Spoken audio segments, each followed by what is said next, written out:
the mayor of New York. Good morning, good morning. Yeah, I'm taking a little time off mayorship in New York. As most of us know, tomorrow is Indigenous Peoples Day, and I thought it was appropriate to remember a Native American who was killed by police, a young man named Preston Bell, who was shot and killed by police in 2017. Before I start there, I just want a really quick story. I did a charter fishing trip with Buddy Vanderhoop earlier this summer, and as we were waiting to board, there were some people that were deboarding the boat, and the guy was telling Buddy how much fun he had, and they had just bought a house in Aquina, and how this is his island, and his family had been here for I think almost 100 years, he said. And Buddy he listened to him and he smiled. He said, "My family's been here for 10,000 years."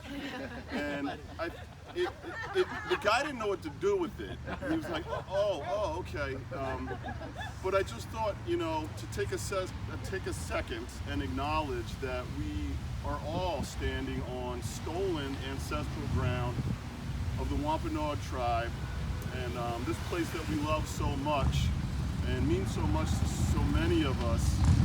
We're only here because of that reason.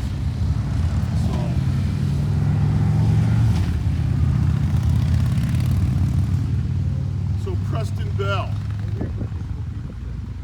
There you are, obviously. Cheryl Horn knows exactly when her license plate expires. She never drives with a broken taillight. If the small light above the license plate flickers, Cheryl fixes it. If she's in trouble, she does not call the police. Cheryl does everything she can do to avoid encounters with law enforcement because her nephew, Preston Bell, was killed by police 3 years ago, 2017. After leading officers on a pursuit through Billings, Montana, Preston ultimately parked outside of his mother's house, where officers found him. When Preston did not respond to commands, the officers deployed pepper spray through the window and placed a spike strip behind his truck. This is according to the Billings Gazette.